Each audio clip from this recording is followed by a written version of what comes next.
இங்கே கொடுக்கக்கூடிய தகவல் எல்லாமே பார்த்தீங்கன்னா எஜுகேஷனல் பர்பஸ் மட்டுமே. வீடியோக்குள்ளே போகிறதுக்கு முன்னாடி டிஸ்க்ளைமர் ரீட் பண்ணிக்கோங்க. Good morning all silver and gold members. So last day அதாவது நேற்று வந்து பார்த்தீங்கன்னா பவர் இஷ்யூ ப்ளஸ் ஒய்ஃபை ரெண்டுமே ப்ராப்ளம் பண்ணதுனால ப்ரீசார்ட் போஸ்ட் மட்டும் எதுவுமே கொடுத்துருக்க மாட்டோம். ஸோ அது தேவைப்பட்ட கமெண்ட் பண்ணுங்க, நாளைக்கு நம்ம கொடுத்துடலாம். என்ன மாதிரி நேற்றோட மார்க்கெட் கண்டிஷன் நடந்துச்சு அப்படிங்கிறது ஈவினிங் கொடுத்துடலாம். ஓகேங்களா? சரி. ஸோ ஃபஸ்ட்டு வந்து பார்த்தீங்கன்னா ஸ்ட்ரக்சரைஸ் பார்க்கும்போது மார்க்கெட்டோட ட்ரெண்டு அப்படிங்கிறது நம்ம எல்லாத்துக்கும் தெரிஞ்ச விஷயங்கள் தான் இல்லைங்களா? ஸோ ட்ரெண்டு அப்படிங்கிறது ஒரு புல் ஃபார்மேஷனில் தான் இருக்குது. இட் மீன்ஸ் 5 மினிட்ஸோட ஸ்ட்ரக்சரைஸ் பார்க்கும்போது ஒரு ஹையர் லோ ஃபார்மேஷனில் தான் இருக்குது. அதோட ஃபஸ்ட் டைம் ஒரு லோ மட்டும் தான் பிரேக் அவுட் பண்ணியிருக்கு அப்படிங்கிறது ஆல்ரெடி சொல்லியிருந்தோம். இதுவே 1 ஹவரோட ஸ்ட்ரக்சரைஸ் பார்க்கும்போது ஒரு பியரிஷ் சென்டிமெண்ட்டில் தான் இருக்குது அப்படிங்கிறது நமக்கு தெரிஞ்சிருக்கு இல்லைங்களா? இது வந்து ஒரு லாஸ்ட் சோர்ஸ் ஆஃப் பையிங் அப்படிங்கிறத நம்ம ஆல்ரெடி மென்ஷன் பண்ணி வச்சுருந்தோம் அந்த இடத்துல. ஓகேங்களா? ஸோ இது வந்து செல்லர்ஸோட பாயிண்ட் ஆஃப் வியூவில் வந்து வேறு மாதிரி நம்ம பார்க்கணும். இப்போது மார்க்கெட்டோட கண்டிஷன் அப்படிங்கிறது ஒரு மேஜர் ஸ்ட்ரக்சரோட ஹைக்கு லோக்கு பிட்வீனில் ட்ரேட் ஆகிட்டு இருக்கு 1 ஹவரில். அதே போல் தான் 5 மினிட்ஸில் ஒரு மேஜர் ஸ்ட்ரக்சரோட ஹைக்கு லோக்கு பிட்வீனில் ட்ரேட் ஆகிட்டு இருக்கு. ஸோ எப்பவுமே பார்த்தீங்கன்னா ஒரு மேஜர் ஸ்விங் ஹைக்கும் லோக்கு பிட்வீனில் இருக்கும்போது எக்ஸ்டர்னல் லிக்விடிட்டி அப்படின்னு சொல்லக்கூடிய ஆர்டர்ஸ் வந்து மார்க்கெட்டில் கிடைக்காது. ஸோ எக்ஸ்டர்னல் லிக்விடிட்டி கிடைக்கல அப்படின்னாலே மார்க்கெட் அப்படிங்கிறது கன்சால்டேஷன் தான் போகும். ஏன் அப்படின்னா இந்த கன்சால்டேஷன் நடக்கும்போது தான் ரீட்டெயில்ஸோட அதிகப்படியான லாஸஸ் அப்படிங்கிறது ஃபேஸ் பண்ணுவாங்க. அவங்களுடைய ஸ்டாப் லாஸ் எல்லாத்தையும் எடுத்துகிட்டு குயிக் மூவ்மெண்டம் கொடுப்பான். ஓகேங்களா? அப்போது ஒரு எக்ஸ்பீரியன்ஸ் பர்சன் இதை மாதிரி ரேஞ்சஸில் வந்து ட்ரேட் பண்ணுறது அவாய்ட் பண்ணுறது நல்லது. அது எக்ஸ்பீரியன்ஸ் இல்லாத எக்ஸ்பீரியன்ஸ் பர்சன் தெரியும் செல்லர்ஸ் பாயிண்ட் ஆஃப் வியூ வச்சு மார்க்கெட் எப்படி ரூல் பண்ணலாம் அப்படிங்கிறது. ஸோ 2 நாளும் வந்து மார்க்கெட் பெருசாக மூவ்மெண்ட்டே கொடுக்கல அப்படின்னு யோசித்தாலே அதுக்கான காரணங்கிறது மேஜரோட ஹைக்கு லோக்கு பிட்வீனில் ட்ரேட் ஆகிட்டு இருக்கு. சரி, இப்போ இன்றைக்கான மார்க்கெட் அப்படிங்கிறது என்ன நடக்க போகுது, ஏன் இதெல்லாம் பார்க்கணும் அப்படிங்கிறத பார்த்துடலாம். ஸோ ஃபஸ்ட்டு நான் என்ன பண்ணுறேன் அப்படின்னு கேட்டிங்கன்னா, இன்றைக்கி வந்து வெட்னஸ்டே இல்லைங்களா, நாளைக்கு எக்ஸ்பைரி. இப்போது இந்த 2 நாள் தான் மார்க்கெட்டில் அப்படிங்கிறது இந்த வாரத்துக்கான எக்ஸ்பைரியில் ட்ரேட் ஆக போகுது. இதில் நான் ஃபஸ்ட்டு ஃபோக்கஸ் பண்ணுறது என்ன அப்படின்னு கேட்டிங்கன்னா, இந்த வாரத்தில் ஹை பாயிண்ட் எங்கே இருக்குது, லோ பாயிண்ட் எங்கே இருக்குது, ஏன் இந்த ஹையர் லோவில் மார்க் பண்ண போகிறேன் அப்படின்னு கேட்டிங்கன்னா, ஹை பாயிண்ட் அப்படிங்கிறது கால் செல்லர்ஸோட என்ட்ரி பாயிண்ட், லோ பாயிண்ட் அப்படிங்கிறது புட் செல்லர்ஸோட என்ட்ரி பாயிண்ட். ஓகேங்களா? அப்போ ஹை எங்கே இருக்குது அப்படின்னு பார்க்கும்போது இந்த பிளேஸில் இருக்குங்க. கிட்டத்தட்ட 24,780 அப்படிங்கிறது இந்த வாரத்தோட ஒரு ஹை பாயிண்டாக இருக்குது. அதே போல் கீழே லோ பாயிண்ட் பார்த்தீங்கன்னா ஒரு 24,500 ரவுண்டு இல்லையா? அப்போ இது கால் செல்ஸோட என்ட்ரி பாயிண்ட், இது வந்து பார்த்தீங்கன்னா புட் செல்ஸோட என்ட்ரி பாயிண்ட். காலை செல் பண்ணுறதுனால மார்க்கெட் கீழே போயிருக்கு, புட்டை செல் பண்ணுறதுனால மார்க்கெட் மேலே போயிருக்கு. தான் லாஜிக். கரெக்டுங்களா? இப்போது அகைன் ஒன் மோர் டைம் நான் சொல்கிறேன், போன எக்ஸ்பெக்ட் நடந்துச்சு எல்லாத்துக்கும் ஞாபகம் இருக்கும். இந்த ரேஞ்சஸ்குள்ளே இருக்கிற வரைக்குமே கால் அண்டு புட் செல்லர்ஸோட ப்ராஃபிட் புக்கிங் தான் நடக்குங்க. இந்த ரேஞ்ச் விட்டு வெளியே போனால் மட்டும்தான் பேனிக் ஆப்பர்ச்சுனிட்டி கிடைக்க வாய்ப்பு இருக்கும். ஓகேங்களா? லாஜிக் புரிஞ்சுக்கிட்டீங்களா எல்லாருமே?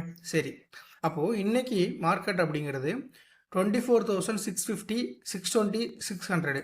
620 அப்படிங்கிறது 50 மினிட்ஸோட கேண்டில் சேஞ்ச் பண்ணிங்கன்னா லாங் கன்சால்டேஷன் நடந்த பிளேசஸ் வந்து ஒரு ஜோனாக மார்க் பண்ணியிருக்கோம். அதான் கீ லெவல்ஸு. ஓகேங்களா? ஸோ ரெண்டாவது வந்து பார்த்தீங்கன்னா க்ளோஸ் பாயிண்ட் மார்க் பண்ணியிருக்கோம். ஸோ மூணாவது வந்து பார்த்தீங்கன்னா 600 இந்த க்ளோசிங் பாயிண்ட் கிடைச்சதுனால ஏடிஎஃப் ஸ்ட்ரைக் ப்ரைஸ் மார்க் பண்ணியிருக்கோம். அப்போ இந்த 3 லெவல்ஸில் அப்பர் சைடு மார்க்கெட் இருக்கிறதுனால மேலே போகிறதுக்கான வாய்ப்பு இருக்கும். இதுதான் நம்ம என்ன சொல்கிறோம், காலோட ப்ராஃபிட் புக்கிங் சொல்கிறோம். இதுவே இந்த 3 லெவல்ஸுக்கு கீழே போச்சுன்னா அது புட்டோட ப்ராஃபிட் புக்கிங்காக இருக்கும். இந்த பிளேஸ் அப்படிங்கிறது ஆல்ரெடி ரொம்ப ஸ்ட்ராங்காக இருக்குங்கிறத நம்ம இடத்துல மென்ஷன் பண்ணிக்கணும். அப்போ இதெல்லாம் இப்படி வச்சு நம்ம வெறும் ஸ்பாட் இதுக்கு மேலே இருந்தால் பை, இது கீழே இருந்தால் செல்லும் பண்ணாமல் ப்ரீமியம் சார்ட்டை போய் பார்ப்போம் இல்லைங்களா? ஸோ இன்றைக்கி மார்க்கெட்டோட க்ளோசிங் 24,648 க்ளோஸ் ஆகிருக்கு. ஸோ அதெல்லாம் நம்ம என்ன பண்ணுறோம், 600 ஏடிஎம் எடுத்துக்கிட்டோம்.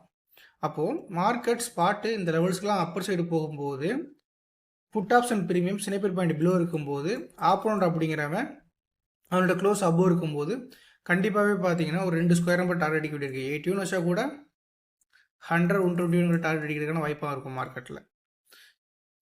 லாஜிக் புரியுதுங்களா? இதுவே அந்த லெவல்ஸ் கீழே இருக்கும்போது 24,600 கால் செல்லர்ஸ் வந்து மார்க்கெட்டுக்குள்ளே வந்துட்டாங்க, நேற்று செல் பண்ண பாயிண்ட்டுக்கு பிலோ வந்துட்டாங்க அப்படின்னா ஆப்போனண்ட் அப்படிங்கிறவன் ப்ராஃபிட் புக்கிங் தான். ஓகேங்களா? ஆனால் அந்த ப்ராஃபிட் புக்கிங் நடக்கிறதுக்கு வந்து பார்த்தீங்கன்னா 37 to 70 சொல்லக்கூடிய ஒரு 33 பாயிண்ட்ஸ் தான் இருக்குது. இதுக்குள்ளே தான் நம்மளோட ஆப்பர்ச்சுனிட்டி கிடைக்கும். ரொம்ப ரொம்ப லோ ப்ரீமியமாக இருக்குது. ஓகேங்களா? ஸோ இதெல்லாம் லாஜிக்கலோட பார்த்து ட்ரேட் பண்ணணும். இப்போ கிஃப்ட் நிஃப்ட் எங்கே இருக்குங்கிறத நம்ம ஃபஸ்ட்டு பார்க்கலாம். கிட்டத்தட்ட 700 ட்ரேட் ஆகிட்டு இருக்கான். அப்போ கண்டிப்பாக இந்த லெவல்ஸ்க்கு மேலே அப்ராக்சிமேட்லி ஓப்பன் ஆகிறதுக்கான வாய்ப்பு இருக்குது. அப்போ ஃபேவர் யாருக்கு அப்படின்னு கேட்டிங்கன்னா கால் ஸ்டார்ஸ் மேபி ப்ராஃபிட்டை புக் பண்ணலாம் அப்படிங்கிறது. அப்போது இந்த க்ளோஸ் பாயிண்ட் வந்து ரொம்ப ரொம்ப இம்பார்ட்டன்ட் எல்லாத்துலேயுமே. ஓகேங்களா? ஸோ ஒரு செல்லர்ஸ் நேற்று செல் பண்ண செல்லர்ஸ் மார்க்கெட்டில் இன்னும் இருக்கானா இல்லை மார்க்கெட்டும் வெளியே போயிட்டானா அப்படிங்கிறத இதை ஃபஸ்ட் நீங்கள் முடிவு பண்ணிக்கணும். அதுக்கப்புறம் நம்மளுடைய இந்த ஸ்னைப்பர் பாயிண்ட் என்ன மாதிரி மார்க்கெட் ரியாக்ட் பண்ணுது, இப்படி ஏபிசி டவுன் சைடு பண்ணுச்சுன்னா ஆப்போண்ட் அப்படிங்கிறவன் க்ளோஸ்க்கு அப்பர் சைடில் ரெடியாக இருக்கானா மேலே போகிறதுக்குங்கிறத ஃபோக்கஸ் பண்ணிக்கோங்க. எது பண்ணணும் தான் ஓகேங்களா. ஏபிசி நடக்கும்போது அவன் க்ளோஸ்க்கு அப்பர் இருக்கான பார்த்துக்கணும். அதே போல் இப்படி கீழே வரும்போது இங்கிறது இப்படி ரிவர்ஸ் ஆகக்கூடிய ஆப்பர்ச்சுனிட்டி ஃபோக்கஸ் பண்ணணும். மேக்ஸிமம் ஹராமி பேட்டர்ன் வரும். இல்லை கீழே பிரேக் டவுன் பண்ணிட்டான் அப்படிங்கிற பட்சத்தில் திரும்ப அப்பர் சைடு பிரேக் அவுட் பண்ணிவிட்டு இங்கேருந்து இங்கே ஃபிபனாச்சி போடும்போது 50% கீழே வந்து இது இனி கேண்டில்ஸ்டிக் ரிவர்சல் பேட்டர்ன் கொடுத்துச்சுன்னா அடுத்த ஒரு மூமெண்டம் பிடிக்கலாம். ஓகேங்களா. ஸோ அப்போது ஃபஸ்ட்டு வந்து எல்லா விதமான ப்ரீமியமும் க்ளோஸில் எது மாதிரி ரியாக்ஷன் ஆகுதுங்கிறத பார்க்க போகிறீங்க வித் கம்பைனேஷன் ஆஃப் ஸ்பாட்டு. ரெண்டாவது இந்த மாதிரி இடத்துல எப்படி மார்க்கெட் ரியாக்ட் ஆகுதுங்கிறத பார்த்து ட்ரேட் பண்ண போகிறீங்க. இதை வந்து எக்ஸ்பீரியன்ஸ் பண்ணணும். ஃபஸ்ட்டு ட்ரேட் பண்ணுறதை விட எக்ஸ்பீரியன்ஸ் பண்ணணும். ஒருத்தர் கேட்டிருந்தாரு இந்த லைனுங்கிறது ஸ்னைப்பர் தீர்னா பிரேக் ஈவன் பாயிண்ட் அப்படின்னு கேட்டிருந்தாரு. ஸோ அவரை பார்த்து நான் கொஞ்சம் எப்படி சொல்ல பாவமாக தான் இருக்குது. ஏன்னா பிரேக் ஈவன் பாயிண்ட்டுங்கிறது காலங்காலமாக கொடுத்துக்கிட்டு இருக்காங்க. 2 ஸ்ட்ரைக் ப்ரைஸோட க்ளோசிங் விலை ஆட் பண்ணி டிவைட் பை 2 போட்டால் அதான் பிரேக் ஈவன் பாயிண்ட்டு. அதில் மாற்றுக்கிறதே கிடையாது. ஆனால் நம்ம ஏன் ஸ்னைப்பர் தியரி சொல்கிறோம் அப்படின்னா இந்த பிரேக் ஈவன் பாயிண்ட்டை வச்சு என்னெல்லாம் லாஜிக் மார்க்கெட் ஒர்க் ஆகுது அதோட ஃபுல் கான்செப்ட் தான் ஸ்னைப்பர் தியரி. இந்த ஒரு லைன் வந்து ஸ்னைப்பர் தியரி கிடையாது. ஓகேங்களா. அதை ஃபஸ்ட்டு புரிஞ்சுக்கணும் எல்லாருமே. ரெண்டாவது வந்து ட்ரேடிங் ரொம்ப பொறுமை முக்கியம். ஏன்னா இப்போ எஸ்எம்சி வீடியோ போட்டு கிட்டத்தட்ட 2 மாதம் முடிஞ்சு 4 எபிசோடு போட்டு இந்த 2 மாதம் எத்தனை நாளோட பார்த்துருக்கீங்க? ஸ்ட்ரக்சர் எல்லாமே ப்ராப்பராக மார்க் பண்ணுறீங்களா? இதெல்லாம் கொஸ்டின் மார்க் வச்சு கேளுங்க. அடுத்த எபிசோடு அப்படிங்கிறது எப்போ வருங்கிறது தெரிஞ்சிடும். Thank you. Good evening all. So எல்லாருமே ப்ரீ சார்ட் அனலைசிஸ் பார்த்து வந்திருப்பீங்க. இப்போ இந்த போஸ்ட் மார்க்கெட்டில் வந்து என்ன பார்க்க போகிறோம் திங்க் பண்ணி பாருங்கள். ரொம்ப சிம்பிளான சில விஷயங்கள் தான் பார்க்க போகிறோம். இந்த லெவல்ஸுக்கெல்லாம் மேலே இருந்துச்சுன்னா காலோட ப்ராஃபிட் புக்கிங்கை ஃபோக்கஸ் பண்ணலாம். இந்த லெவல்ஸுக்கெல்லாம் கீழே இருந்துச்சுன்னா புட்டோட ப்ராஃபிட் புக்கிங்கை பாருங்கிறத சொல்லியிருந்தோம் ஃபஸ்ட்டு கண்டிஷன். ரெண்டாவது என்ன ஒரு மெயின் விஷயம் சொல்லியிருந்தோம் அப்படின்னு கேட்டிங்கன்னா மார்க்கெட்டில் இது புட் செல்லர்ஸோடைய என்ட்ரி பாயிண்ட் ரொம்ப ஸ்ட்ராங்காக இருக்குன்னு ஒரு விஷயத்த சொல்லியிருந்தோம் இல்லைங்களா. ரொம்ப ரொம்ப இம்பார்ட்டன்ட் விஷயத்த சொல்லியிருந்தோமா.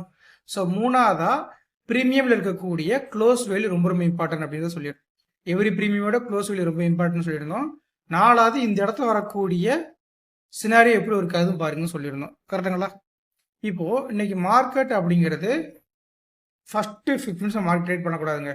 ஒரு பிகினர் மார்க்கெட் வந்து சக்ஸஸ் பண்ண துடிச்சிக்கிட்டு இருக்கீங்க அப்படின்னா இந்த முதல் 15 நிமிடம் மார்க்கெட்டில் ட்ரேட் பண்ணக்கூடாது.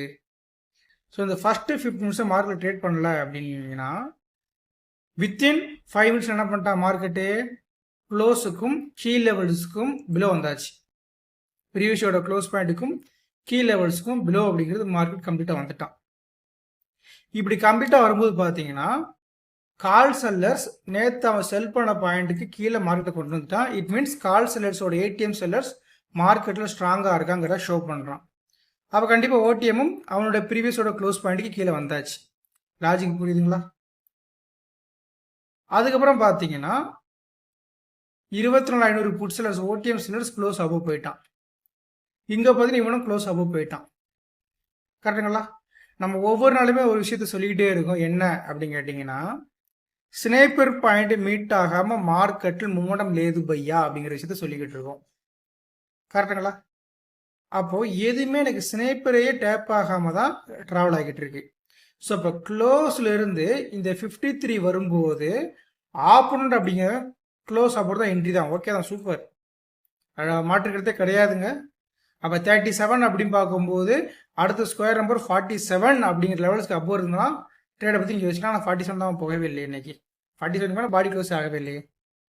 அப்போது ஏடிஎம் செல்லர்ஸ் கால் மார்க்கெட்டில் ஸ்ட்ராங்காக இருந்தால் ODS sellers not ready to book their profit.